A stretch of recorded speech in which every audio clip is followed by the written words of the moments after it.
Right. Good afternoon, everyone, and welcome to the second webinar for the PNQIN Perinatal Mental Health Bundle.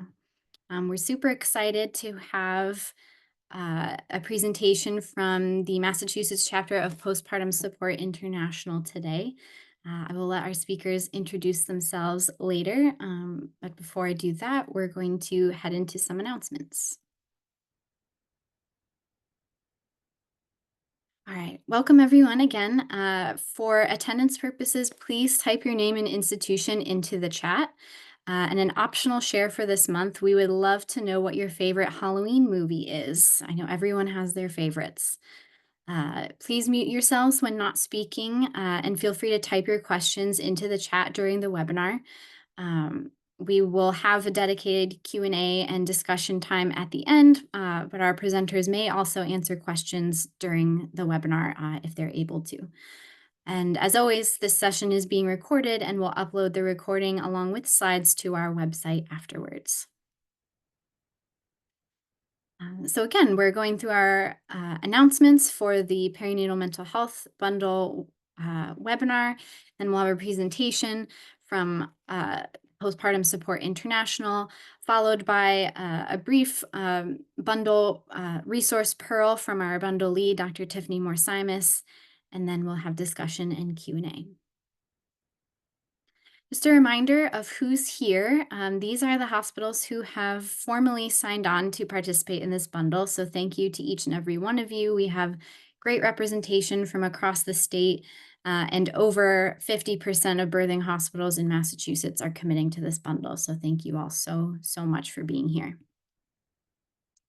Just another reminder of what it means to participate in this bundle. All of you are here, so you have onboarded, which is great. We do have monthly data submission and monthly attendance of this webinar as requirements. And in addition, you'll receive more information in the coming months around our implementation feedback survey, drafting a sustainability plan for this important work, and sharing opportunities. So we'd love to shout out our Perinatal Mental Health Conditions Bundle work group. In last month's webinar, we only had their logos, and today you can see their faces. We have a great, just a terrific group representing so many different disciplines and community organizations and institutions, and we're just really excited to bring together such a diverse group of folks who are invested and committed to helping making this bundle a success in our state. So thank you all. All right, moving right along. PNQIN announcements. If you haven't yet heard, our PNQIN Fall Summit is on December 9th of this year. That's a Monday from 8:30 to 4:30 p.m. We will be located in person at the 4 Points by Sheraton in Norwood, the hotel. Our theme for this fall is collective community, collaboration, and care, working together to promote the well-being of birthing families. This year, we are introducing a fee structure. And the fees go completely towards supporting the costs of the summit. That's $50 for physicians, $25 for all other care providers and professionals. And we do have a discount code available so that patients or families with lived experience and students and trainees can register for free. So the registration page is here, and I believe Brooke's also putting it in the chat for us.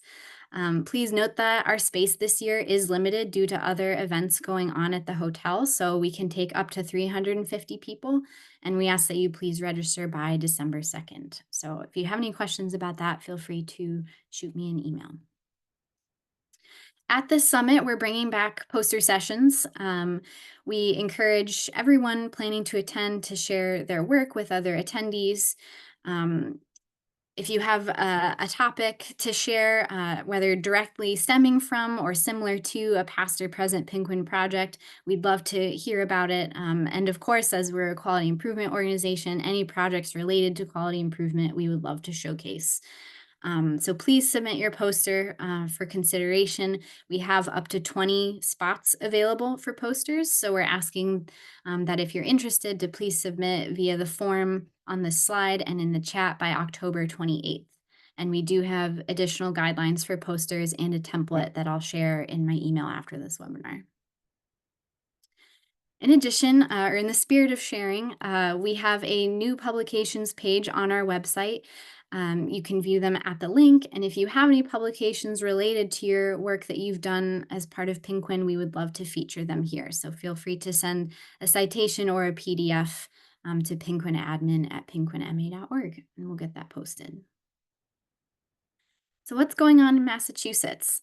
Today is a very important deadline to apply for an appointment to the Massachusetts Board of Registration in Midwifery. There are 9 seats available on this board, and they are currently in need of OB and MFM applicants. So if you're an OB or an MFM in particular, please submit a letter of intent, a current resume, and a demographic form to Christina Alonso at her email address listed here.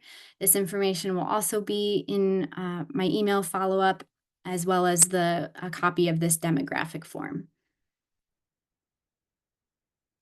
The Team Boston Climb event hosted by Postpartum Support International and the Boston Birth Village is coming up on Sunday, October 27th in Newton. You can register at this link provided. Donations are accepted.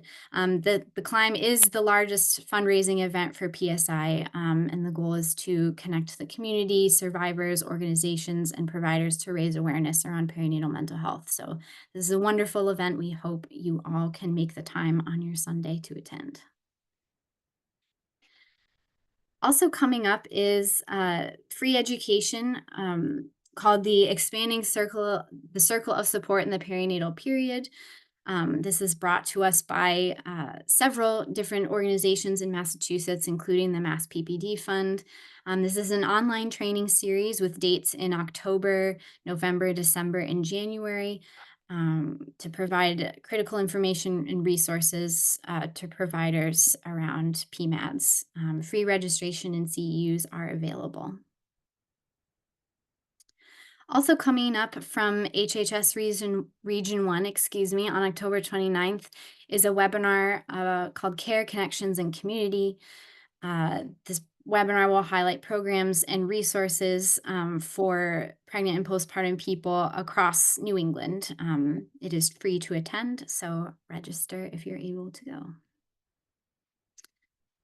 And finally, for Massachusetts, there are lots of good stuff happening in October, everybody. A 2-day workshop for the fetal alcohol spectrum disorders on October 29th and 30th in person at the New England Botanic Garden at Tower Hill in Boylston.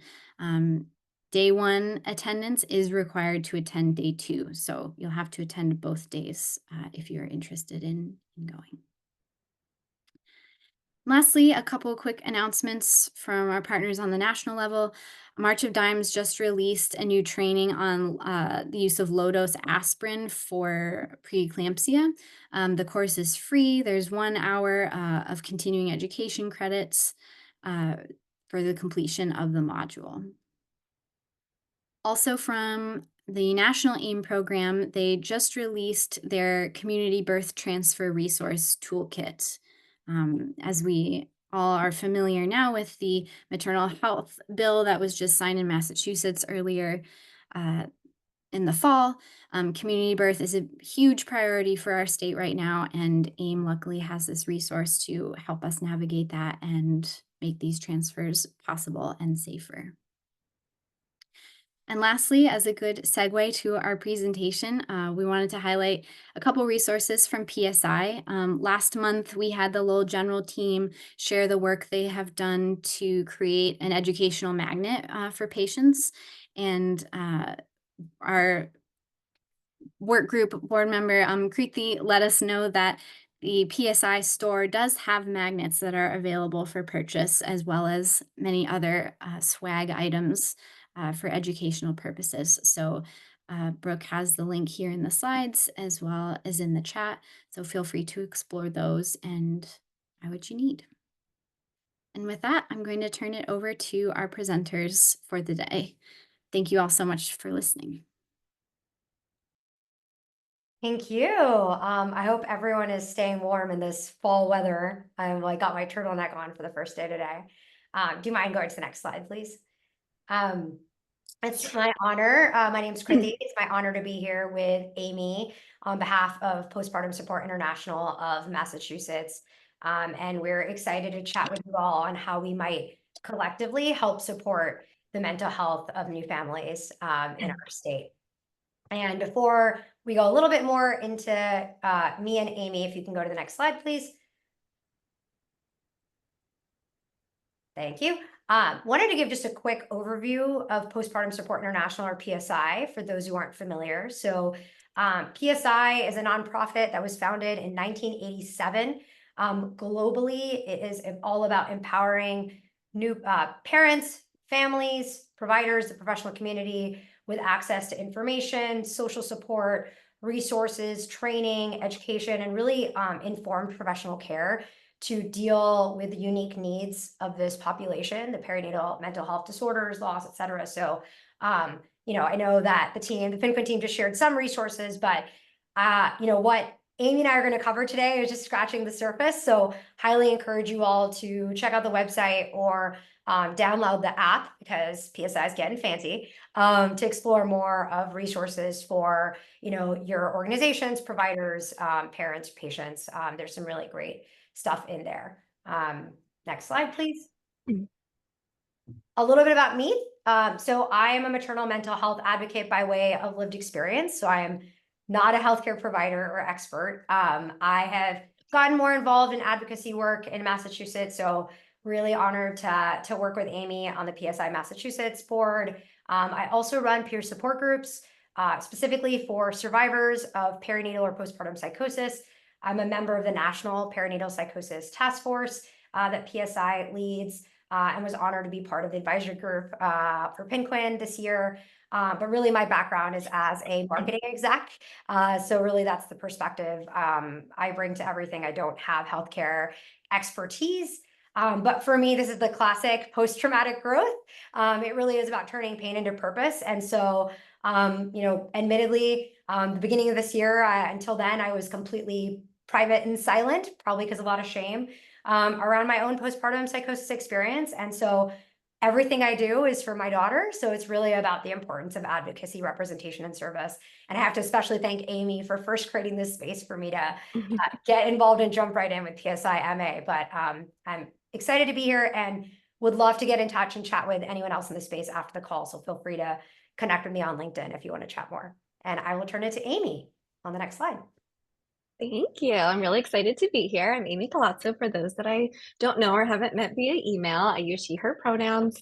I'm an LICSW, and I also have my PMHC, which is my certification in perinatal mental health. I own a private practice, just me, in Woburn, Massachusetts, where I see clients either locally or telehealth. I'm also licensed in Maine. Within my practice, I focus solely on perinatal mental health with a special interest in fertility and loss. As Kriti mentioned, I'm one of the Massachusetts board members. I'm a co-chair with Dr. Allison Kitson. We're really excited to share kind of later on in the presentation some of the things we're doing on this board. We've been in a unique space for the past maybe like 18 months of really rebuilding. We're really proud. We have 11 board members now, diverse backgrounds. We're super excited to have Kriti join us with not only her lived experience, but her non-mental health background, because I think it gives a great perspective to our team. I also volunteer with PSI as a local support coordinator. You know, Kriti is going to go into later on kind of what those roles entail. And I came about this work based, as many of us do, my own lived experience. Over a decade ago, I had my first daughter in California. I had a great relationship with my OB, he was actually one of the founding members of the California Board's PSI chapter. I kind of knew what postpartum depression was, and that kind of scratched the surface. 2 years later, I had my second daughter in Massachusetts and was wholly unprepared for my own experience of perinatal anxiety and postpartum depression. And it shocked most of us around me, and, you know, even as a mental health provider in the field, what we all missed.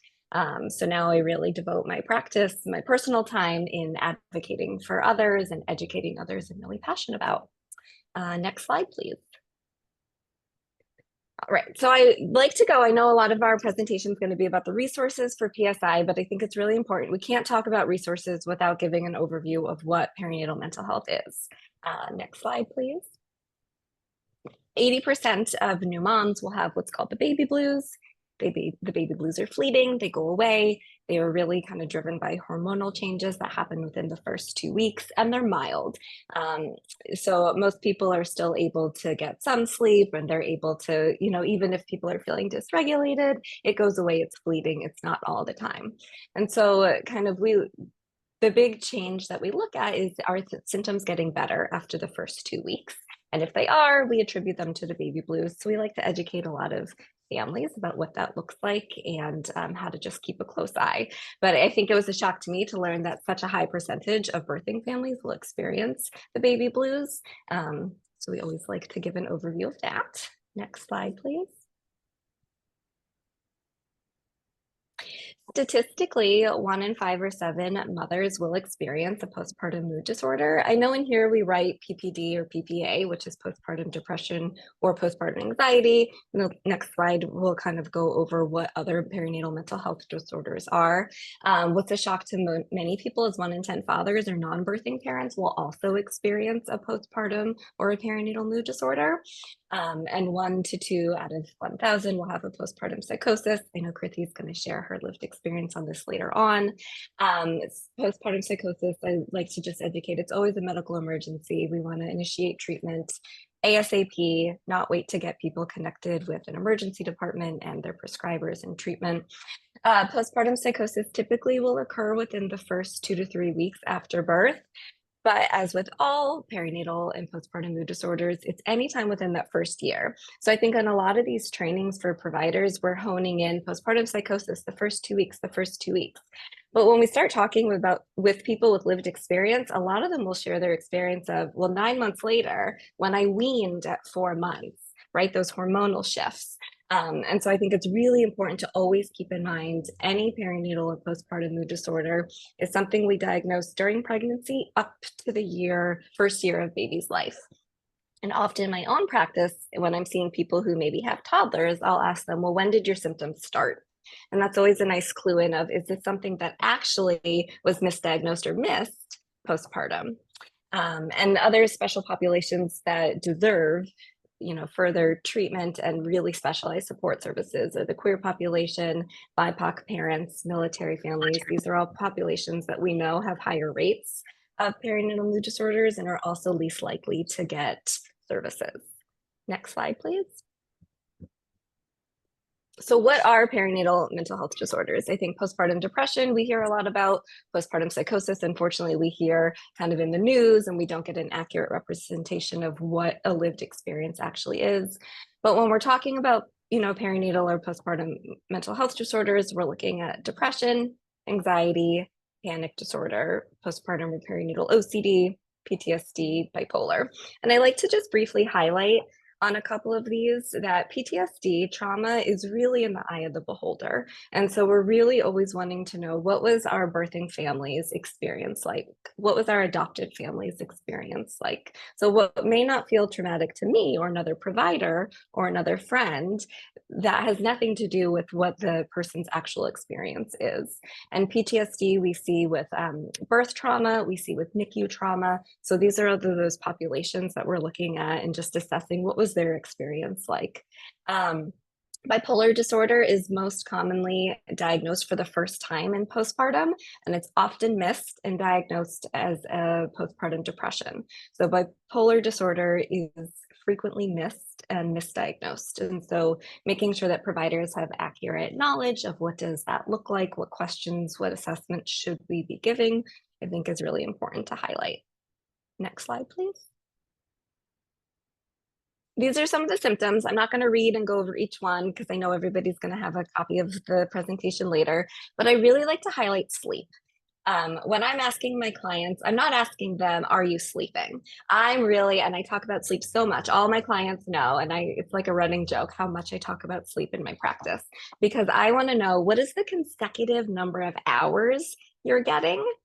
And are you waking up from physical symptoms during pregnancy? Are you waking up from racing thoughts? Once you're woken up from physical symptoms, are you able to go back to sleep? So these are all those questions that I'm asking and assessing to see, all right, am I worried that my clients are having any anxiety, or is their OCD keeping them up? If they're not sleeping, is there a bipolar mood disorder? If they're after birth, or is this a mania we're seeing, or a postpartum psychosis? And so oftentimes it's more than just how are you sleeping or are you sleeping? Because clients will often come in and say, oh yeah, I got 6 hours. But when you ask them, it's, well, I got 2 hours and then baby woke me up and it took me an hour and a half to go back to sleep, but I picked up another 2 here and there. And so I'm always asking my clients, what's the consecutive number of hours of sleep? Because that just gives a really good clue into, is there something else going on?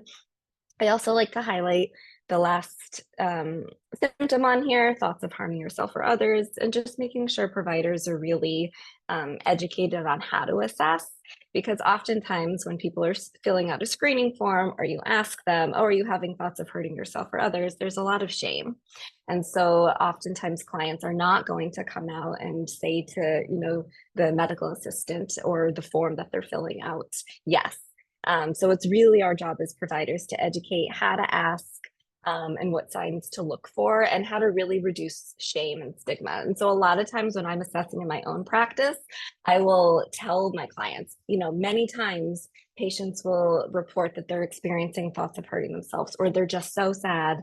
They're crying so much that they just don't want to be here anymore. It's really common. Has that ever happened to you? So everything we're doing is really trying to reduce shame and making sure that people know that they're not alone, because so often when people present with any of these symptoms, they'll feel like, well, I'm the only one. Next slide, please.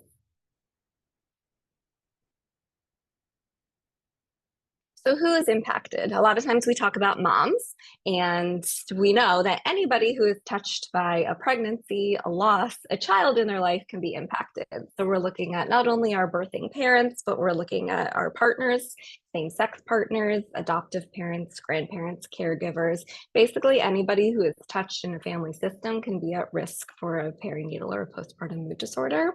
So we're always checking in on all the families. So as a private practice owner, I am traditionally doing individual therapy, unless I'm doing couples therapy for loss. But even with my individual clients, I'll ask them, how's your partner doing? Right? Like, how's your support system doing? Because I just like to give a good eye on how's the whole family. And if I hear something or if they express something, then I'm at least able to give some resources and make sure that they have some connections. I think it's really important to highlight when we use that term mother, we're not only looking at the person who has birthed baby, but anybody who identifies in that caregiver role. So surrogate parents can also experience a perinatal and postpartum mood disorder. So it's really important that we're checking in on whatever anybody identifies as their family makeup, anybody can be at risk. Next slide, please. Risk factors, again, I know the presentation will be shared. A couple of the ones that I like to highlight, because in my own practice, I focus on loss. I really like to make sure that people are just giving a good history of, have you experienced any pregnancies before? These are some of the known risk factors we have. And when we're looking at that family history, I know on here, the PSI, we list depression, anxiety, or postpartum depression.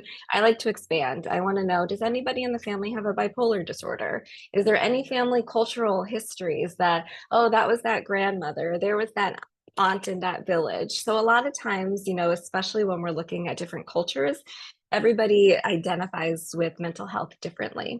So I like to get a good indication of what family history and culture is my client or their family coming from. And they may not come out and say, oh yes, my mother had postpartum depression, but they may hear the story of, oh yeah, when auntie had a baby and they went in their room and, didn't come out for a month. And so just being clued into what cultural presentations people may come in with, and that when we identify mental health, there's a lot of stigma. So people may not always be checking that yes box. It really requires us to do a little bit of digging and being really sensitive to everybody's presentation. When we're looking at feeding challenges also, breastfeeding in particular can be a support measure to avoid a postpartum mood disorder. But the caveat is if that was the preferred feeding method and if it's going well. And so if there's complications, if people really had their heart set on breastfeeding and for whatever reason, a birth trauma, a NICU, a latch issue, if it's not going as planned, that can be a risk factor for a postpartum or a perinatal mood disorder. Again, the abrupt discontinuation of lactation. So when clients just stop all of a sudden, that hormone drop is another area where I see it often in my own practice when people are returning to work.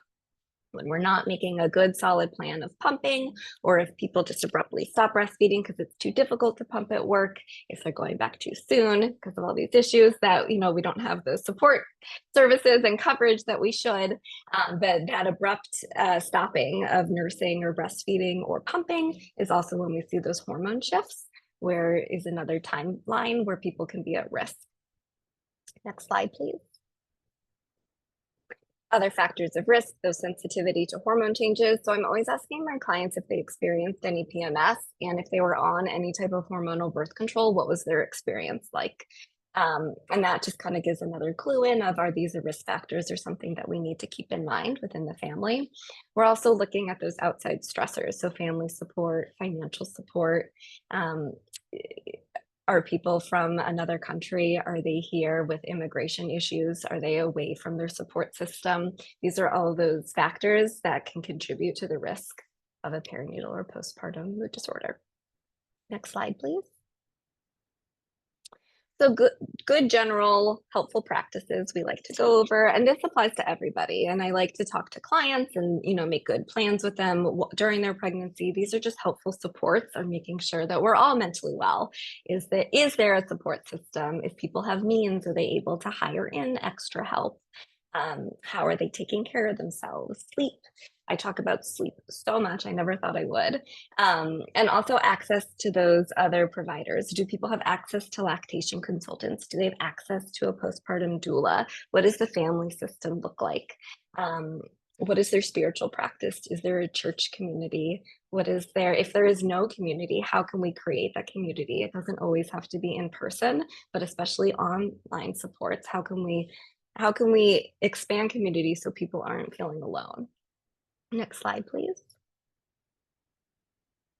Treatment options. Treatment options include support groups, counseling or mental health with trained providers, medication.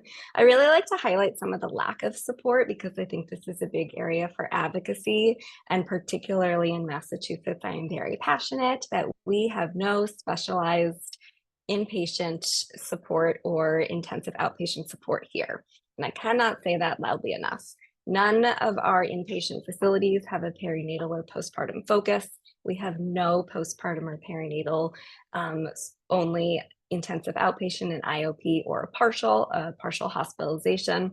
So it's a really difficult when our clients need more than just a one-on-one therapist, getting that specialized support. The only treatment option in New England is Rhode Island, which has a fabulous program, Women's and Infants. I've had many clients attend, but it's a real disservice of the lack of care that our Massachusetts residents have.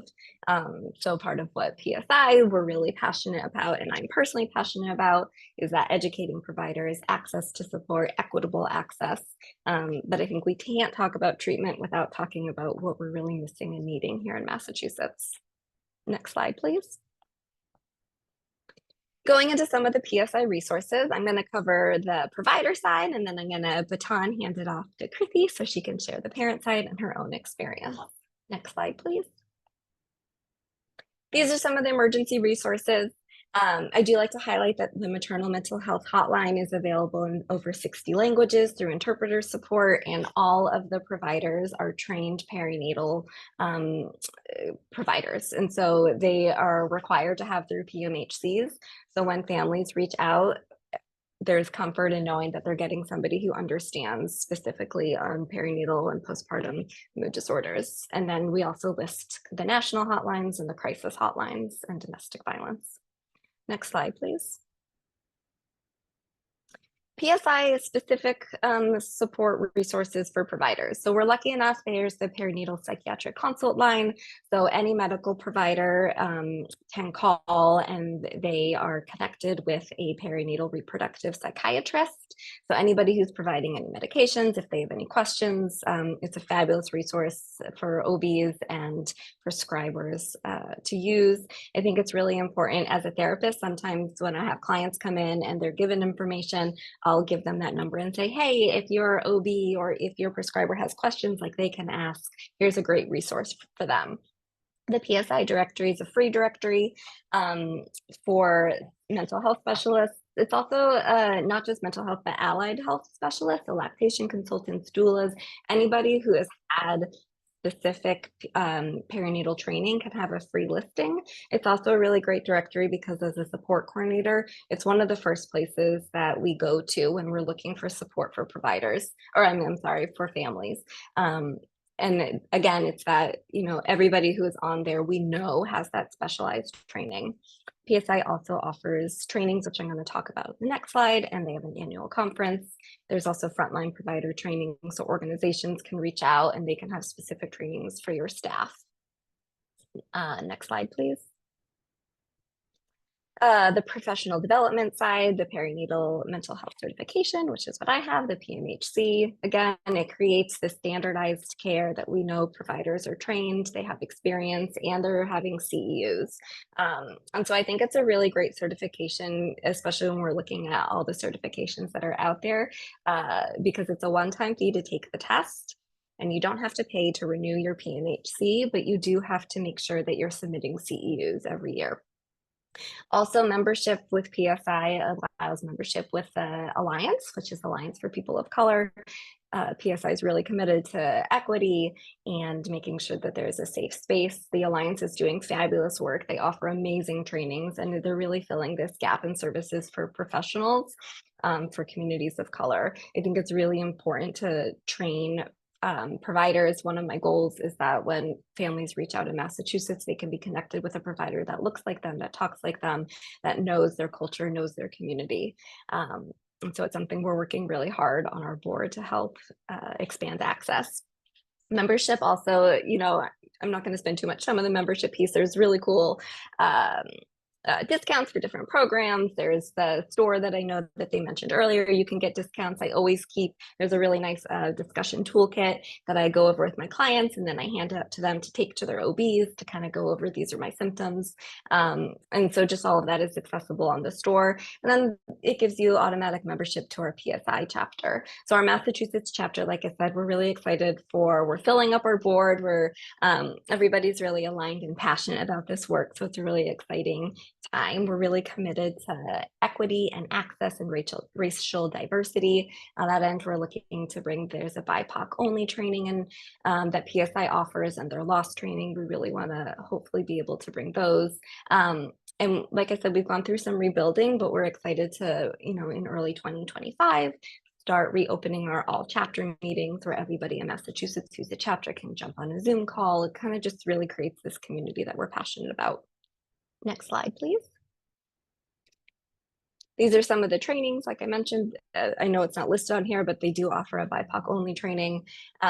In order to access that PMHC, that specialized certification, people are required to do one of the 2-day training, and either an advanced psychotherapy or an advanced pharmacology, depending on your discipline. It's a really nice certification because it's not only for mental health therapists, but lactation consultants and doulas, prescribers, anybody can apply for the PMHC. Next slide, please. And I'm going to pass it off to Kriti. All right, thank you so much, Amy. I'm not employed by PSI, but I will say I have been floored by the bevy of resources for new families and parents, and I wish I had known it sooner in my own journey, so I will shout them loud from the rooftops. We already touched on the website, but there is also, in addition to the maternal mental health hotline, outside of a crisis, PSI has a warm line or a helpline that's 24/7 in English and Spanish, where you can call or text. Anyone will get back to you within 24 hours. And so that's a really powerful resource to help navigate resources. And then, you know, Amy mentioned she's a support coordinator. We have support coordinators globally around the world. I just connected folks in India to say, hey, this is how you get connected to coordinators in India to get that culturally congruent care, get connected to resources, specialized support, whether it's providers. So that's a really fantastic resource. We already touched on the directory, so I won't go belabor that. No pun intended. I have a lot of OBs on this call. But I didn't even plan that. The other thing I would add is what I love about PSI is how much we lift and integrate lived experience. And so There's over 50 virtual free support groups. I mentioned I facilitate psychosis survivors. All of these folks are trained to run the peer support to make sure they're safe and healing spaces. They're actually facilitated by folks with lived experience. There are certain times where we integrate providers, like a medical emergency situation, things like that. But for all intents and purposes, it's staffed by, these groups are run by folks with lived experience, which is wonderful. And they're really confidential spaces. So we don't allow any observers, any researchers. And so it's a great space, especially for those who don't have another avenue to connect with people who can really connect with what they've gone through. So I encourage you to check that out. And for those folks looking for more one-to-one support, there might be times where coordinators might connect you to a peer mentor program. So there are also one-to-one support models for parents as well. Next slide, please. That said, I know time is of the essence. And so what I think is great is that there are more lightweight ways to engage with PSI, be that parents, be that experts. So, there are opportunities to chat with experts. There are online forums, the Smart Patients Forum. You can get into some of the social media groups. They're closed, but you can get kind of added to that, where folks will kind of engage and connect with each other, which I think is particularly important when you have some conditions that have the kind of shame and stigma and fear and all the things that Amy was talking about. So these can be really powerful avenues as well. Okay, next slide, please. All right, Jessie knows this. Jessie and I spoke about my experience way back when, but it is always exciting, but also terrifying to relive trauma. So I'm excited to share some thoughts and lessons from my lived experience on this call. And I take it or leave it. These are just some thoughts and reflection I have had that I hope will be helpful for folks on this call. So next slide, please. Amy did a beautiful job overviewing perinatal or postpartum psychosis. I just wanted to put this on here because there's a lot of lack of information or misinformation. So this is directly from PSI. I will say this again. I know Amy said this. It is a medical emergency. I know even on the task force, we'll get questions of like, well, like people get intrusive thoughts with OCD or other things. Like I can tell you, I was not of sound mind. I was not fit to parent. There's an actual break with reality. Now, the majority of folks that experience postpartum psychosis will not have thoughts or actions of harm or self-harm, even though that's what gets magnified, to Amy's point. That said, there's nothing that said that I couldn't have been another news headline if I didn't get timely treatment. And so it is so critical. I am literally here because of some of the providers probably on this call. Timely treatment can prevent trauma or tragedy. And so definitely, take a look.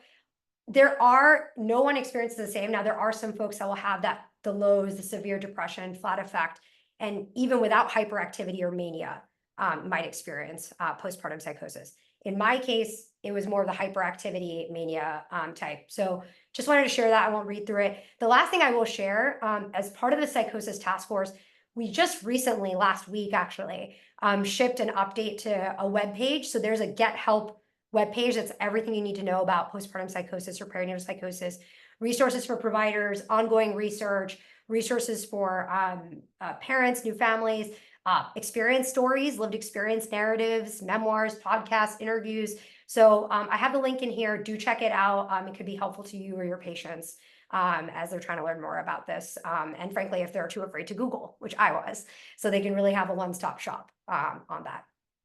All right, let's keep going. All right, this is the marketer in me. I didn't know how to cover my story in 2 minutes, so I put together a little patient journey. So again, I will disclose no one experience looks the same. I am not trying to paint a monolithic lens of this very diverse, unique illness, but this is truly my experience. This is very honest. So a little bit about me, maybe think of this as a case study. So I had no prior history of mental illness, no history of bipolar or mood disorder, no history of abuse or substance abuse of any kind. No known risk factors. So whether that's for PMHDs or PPP that I knew of, or that was discussed with my providers. In my pregnancy, it was technically high risk, but only because of physical factors. So because I had a history of PCOS, I had a high risk of loss, and then my mother had preeclampsia. So I had sort of those things that I was kind of monitoring throughout. I didn't have anything remarkable in terms of mental health challenges that popped up in pregnancy. I did have severe COVID isolation. So I was pregnant, pre-vaccine, severely isolated, and actually got the vaccine, I think 38 weeks pregnant. So one of the first, so that was there. for me, Amy touched on sleep, so I can't talk about sleep enough. 2 weeks postpartum, it was really a perfect storm. So I had a very traumatic labor and delivery experience. I did have a lot of feeding trauma, difficulty latching for my daughter. And again, I'm not diagnosing here, but correlatively, my manic episode onset happened when I abruptly stopped breastfeeding and had to wean entirely. So that's my case. And I had a manic episode, psychotic episodes. My kind of path to treatment was a combination of me calling 911 and my delusions, but ultimately my partner and OB making the really brave decision to admit me to the emergency room, where I was eventually transferred to inpatient, no visitation rights, completely isolated from my child and my partner. So yes, mother baby units matter. Thank you, Amy, for saying that. And then eventually was discharged and went to Rhode Island, 2 hours away, for 10 days in the mother baby unit. And then coming out of that, had confirmed diagnosis through an amazing provider, perinatal psychiatrist, found my own perinatal therapist, had individualized treatment plan, and then really fast forward, was eventually, in my case, tapered off medications. But I'll say, I was screened at 6 weeks, and you saw all the things that happened before that. So I was among the 17% of people that were screened in this country. And a lot of things happened that no one expected. And I had severe PTSD after my hospitalization in particular, to be honest. So not just the diagnosis, but the hospitalization experience. And I believe undiagnosed PPD, but definitely PTSD and, continued talk therapy. So you can learn more about my story. The reason I share that is really just, it gives you a lens of kind of where I'm coming from as I share some of my insights. And I had some of the best healthcare in the state, and frankly in the country. So let's keep going, please. All right, 3 quick ahas in the last 5 minutes. So one of my ahas, so I mentioned I'm a marketer, right? So this picture is an actual picture of my hospital discharge packet. And I think there were I didn't count, there were over 30 pages of resources from everything you can imagine. I did not look at this again until recently. There was a really incredible collateral. It had 2 sides that talked basically about everything Amy just talked about. So PMHC's 101. In fact, it had PSI Massachusetts, it had MCPAP for moms on there. I never saw it. When my partner became my medical proxy, my daughter's medical proxy, like not knowing if I would survive, he didn't see it. And it came too little too late. And after my delivery, think about everything I had to know. So I know a lot of folks on this call are great, creating amazing collateral and all that stuff. Way too late. And so I know that there's a lot of burden in the system. But for me, as someone who did not have any of the known risk factors, I wish that, the 10 minutes I spent in my 30-week or whatever appointment it was, mapping out a birth plan, and I did not have a doula, right? I did not have that additional care. Could I have made a mental health plan? Could someone have walked me through the spark notes of what Amy just went through and said, hey, for you and your partner, here's some things, if you're feeling 80% of parents have the baby blues, you're feeling some of these things, you're having a hard time sleeping, here's some resources available to you. Here's where you can connect with other parents. Or frankly, even that one pager, how powerful would it have been if someone gave me that one pager when I wasn't in the crisis and when I was of sound mind to think about it. Or for some people in this country, particularly marginalized populations, having a contingency plan if I'm not fit to parent my child without fear of someone taking my child away or facing the criminal justice system, right? So I know that's a little dark, but I think it's really important, particularly for marginalized populations, to make sure we're creating that mental health plan early. So that's really my first kind of 2 cents, if you will. Next slide, please. Educating all frontline caregivers. I love that Amy said this. We didn't plan this. Knowledge is power. So I will say this once, I'll say it again. I was not of sound mind. I was not fit to parent. I did not have the capacity to go through all the amazing things Amy talked about. I just didn't, frankly, in a psychiatric emergency. And I was too afraid to Google because of the stories, and you all know them in Massachusetts, that existed. I just could not. I still have a hard time thinking about it. And so too much onus is placed on moms and birthing people to take action and advocate for themselves, let alone underrepresented or marginalized populations. And so when I say empower all frontline caregivers, obviously, it's a lot of folks like you on the call, but it is everything from the doulas to the midwives to the lactation consultants to even the ER doctors. I'm really fortunate that ER doctors took me to the emergency room, took me to the psychiatric ward and didn't take my child away, right? Or didn't do something differently. And again, the business person in me has to say that this is not just a healthcare crisis. We know that mental health conditions are the leading cause of complications and maternal deaths. It is a financial economic crisis. So I know that, you know, we talk about systemic charges hard, or we don't have the codes. We don't know with the pediatrician if the mom's the patient. It's costing $14 billion in addition to costing lives. And so I do think systemically thinking about, and all of you are doing this by being here, so thank you. How do we do more of this to make sure we're really delivering quality of care, access, and equity, and all the things that Amy talked about earlier? Last piece on this, next slide, please. Okay, so thank you, PNQIN, for having me here and asking me to share a little bit off my soapbox. But I will tell you that it is hard being a psychosis survivor, a woman of color, a mom representing, you know, my stories out there. Leverage lived experience, not just for our stories and not just for like a quote, but our expertise. And I think, you know, when we think about designing patient-centric experiences, like I'm sure there are folks who looked at that patient discharge packet. That was the best of intent, right? We're going to get our moms and our birthing people and our dads all these resources. Like it just didn't work and it didn't matter. And so how do we make sure representation matters, whether that's boards in your organizations, whether that's a pilot you're designing, and not just as lip service, but actually through the design, right? And I promise that will deliver a better experience and better outcomes, be that healthcare outcomes or financial or business outcomes. And that's really coming from, you know, the power of that. And again, I think it's especially important for historically marginalized and underrepresented populations. And so I think there's a huge opportunity in really, you know, and that's why I'm excited to partner on with folks like Amy of really just being able to bring that perspective together. So those are some thoughts from my lived experience. I'll let kind of Amy close with just where to get in touch with us before we turn it back to the PNQIN team.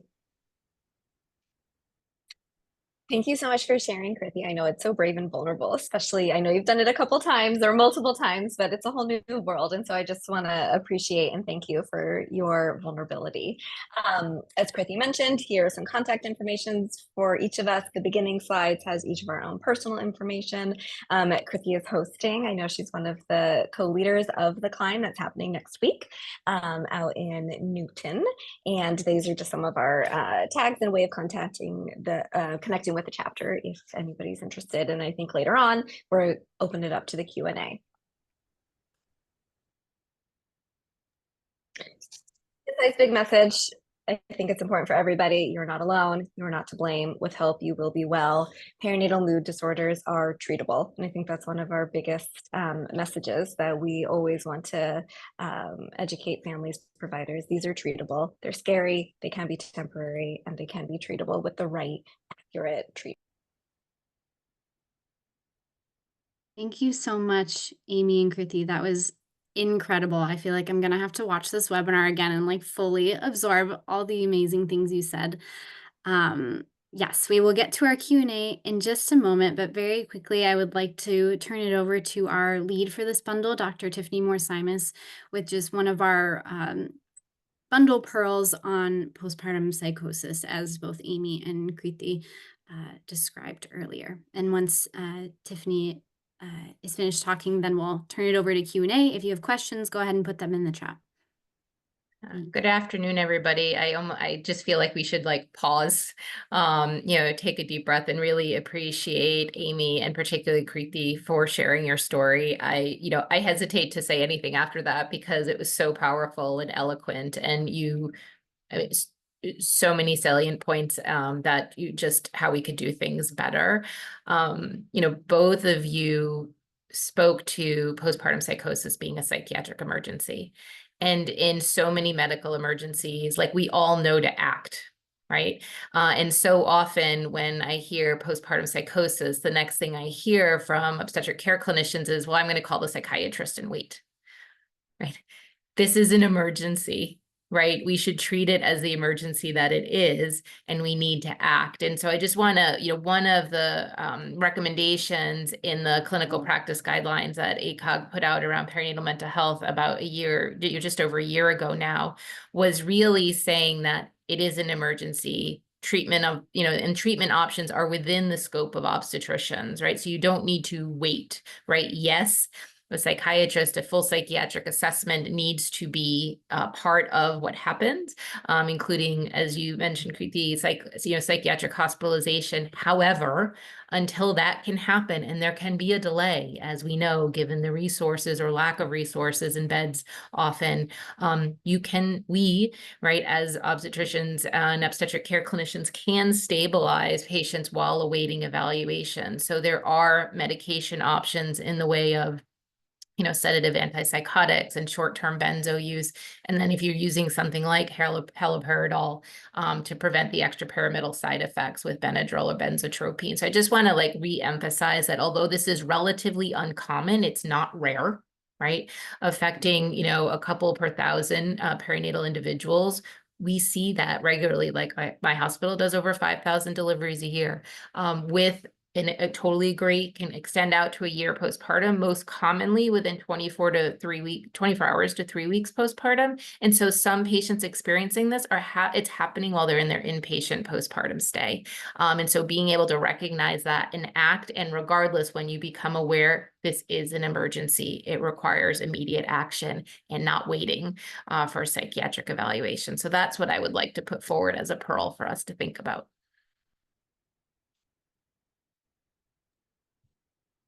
Thank you, Tiffany. And now we will open it up to questions. We have 10 minutes for questions and discussion, and I'm going to stop sharing my screen so we can all see each other. I just welcome anyone to getting lots of love in the chat for our presenters. Thank you all so much for your attention. So again, feel free to put your questions in the chat, or you may come off mute, raise your hand. I'd love to hear from you.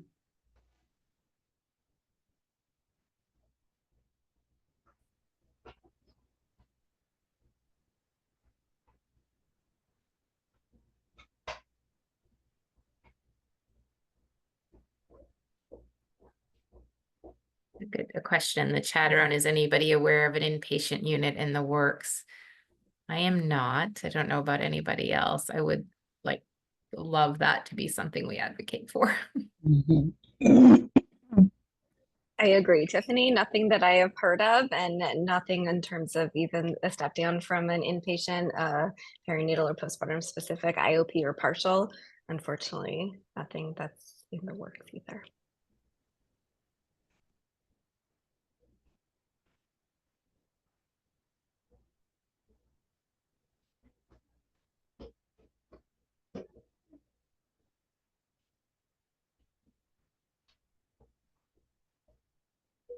I guess I can chime in on how do we advocate. Someone asked that question. Full disclosure, I am trying to research more about it. Again, taking my business lens on.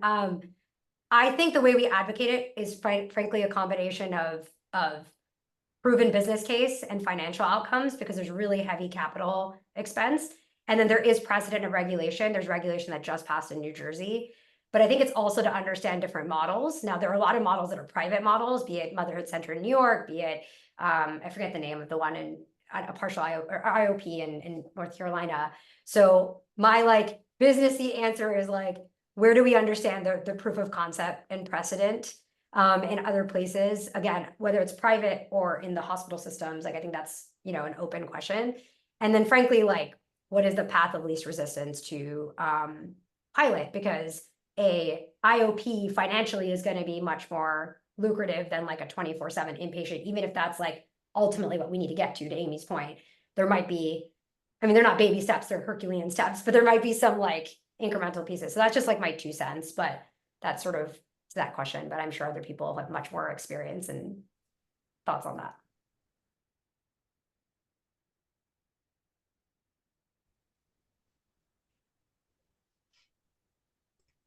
I'll jump on. I see there was a question in the chat about a standardized assessment intervention tool for mental health conditions that can be used inpatient. And I'm not sure if hospitals are already using the EPDS, which is the Edinburgh Depression Postnatal Screening.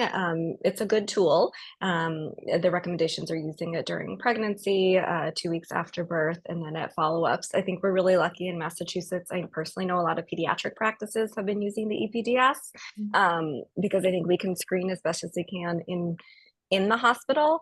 But again, when we're looking at, these mental health disorders can occur anytime at up to a year. After your 6-week follow-up, most of our clients aren't seeing OB again unless there's another pregnancy.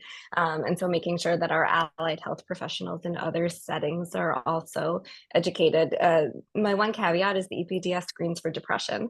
And we know, kind of looking at that list, perinatal mental health disorders are much more than only depression.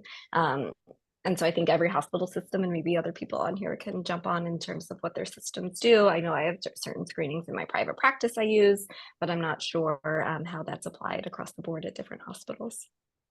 Yeah, and I will say, some people choose the EPDS because it's sort of specifically, named in to be in the perinatal period. It does have 3 questions that gives it an anxiety subscale. Some people believe that is or is not more, adequate, but if you want to sort of look at those 3 things, question 3, 4, and 5, specifically, PHQ-9 or, and GAD-7 can be used separately for depression, anxiety. I will bring this up as a pearl in the future, and I will bring it up often, is that screening for bipolar disorder before prescribing is critical. And then there are, of course, screeners for, PTSD and, other mental health conditions.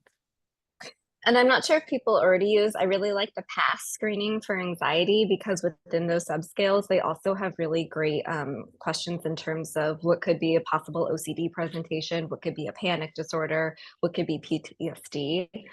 So it's a little bit longer, so I'm not sure, again, how that's implemented in an inpatient setting. But the PASS is also another one that's specific for perinatal and postpartum.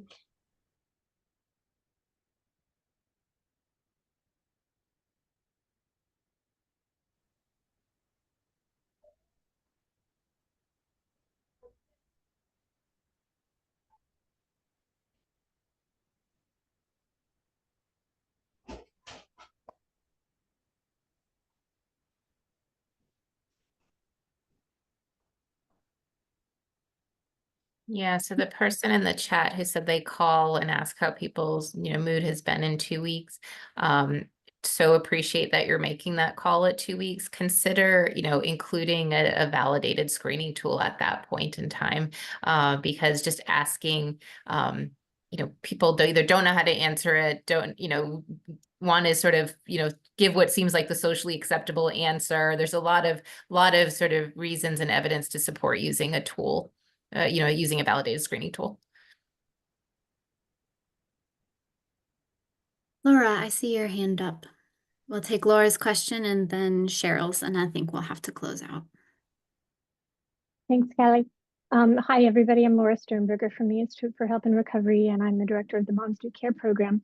And Moms Do Care is working to create across the state an integrated web of support for pregnant, postpartum, and parenting people impacted by substance use disorder, as well as any kind of perinatal mental health concerns. And I'm very interested in the things that this group is saying about creating some kind of a funding mechanism that funds this holistic and tightly integrated web of support for pregnant and parenting people, especially those, to your point, I think it was made several times, those who are marginalized.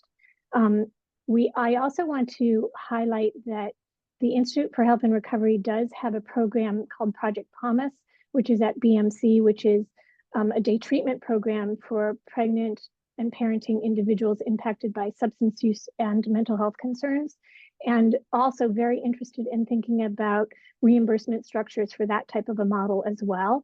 I don't have the answer, but certainly have been speaking to a lot of people about it as we try to create these multidisciplinary webs of support that support a family through the arc of the continuum of care from pregnancy into the early years of the child.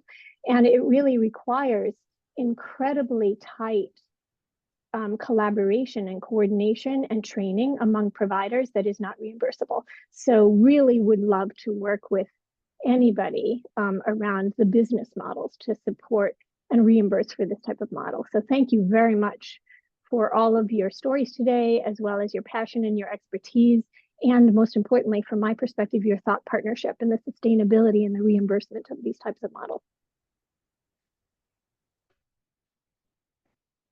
Thank you so much, Laura. Tiffany, would you like to take the question in the chat around medication? The Zulresso zuranolone question. Yes. You know, I would say, and we have talked about bringing this to a future webinar and conversation, right? That it was FDA approved specifically for postpartum depression. So the evidence is there to support its use, its efficacy. I would say in general, its efficacy is equivalent to the SSRIs, but a much shorter onset to action, right? So more like days as opposed to weeks to months, right?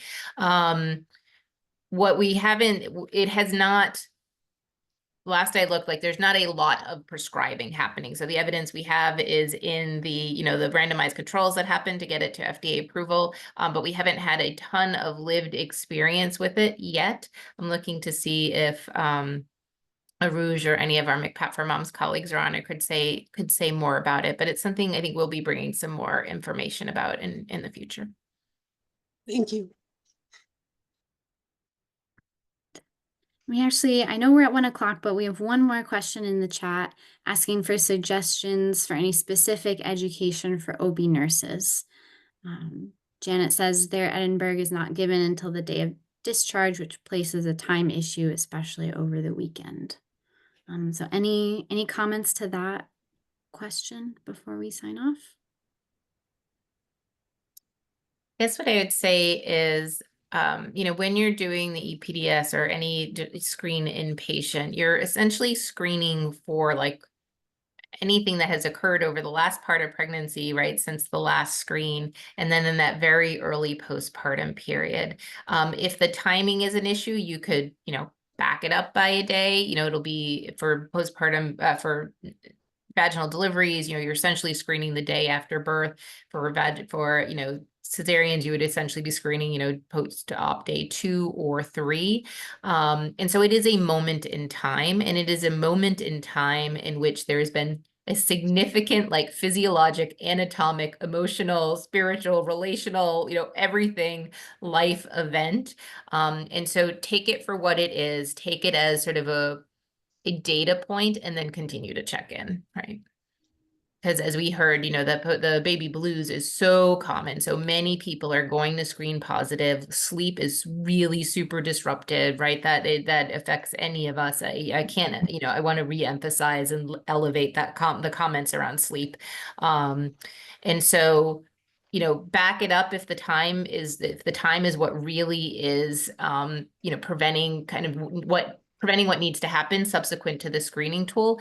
And no matter when we do it in the hospital, it's going to be early in the process. You're more likely picking up something in late pregnancy, maybe right in that initial period, and we should be asking again. I love what Tiffany mentioned. If I could just echo again, like that screening tool, especially that 80% of women and families will have the baby blues. And so that tool in the hospital is just a moment in time. So even in my own practice, I like to see my clients 1 week post-birth, and then I screen them at 3 weeks post-birth, because that 1 week, nobody is sleeping. Babies aren't meant to be sleeping. And so it doesn't really give me an accurate representation of what could be going on. And so I actually don't screen, which is why I think pediatric practices can actually catch more, because they're screening at the 2-month visit, the 3-month, the well baby checkups. And it is a recommendation of the American Academy of Pediatrics to be screening at all the well child visits. I will emphasize, especially knowing Amy's specialty is loss, right? Those that don't have a child at home are not necessarily getting screened, whether that baby's in the NICU or whether their baby has passed. And so thinking about those patients in particular. And we are planning an upcoming webinar on pediatrician screening, so we'll have more about that in the coming months. All right. Thank you for joining us. Yes, thank you all so much. Thank you, Amy. Thank you, Kriti. This was fantastic. Thank you all for your comments and questions. And we will see you next time. I'm going to pull up the slide really quickly on November 19th for our next webinar in this bundle series. So thank you all again for joining, and we'll see you in November.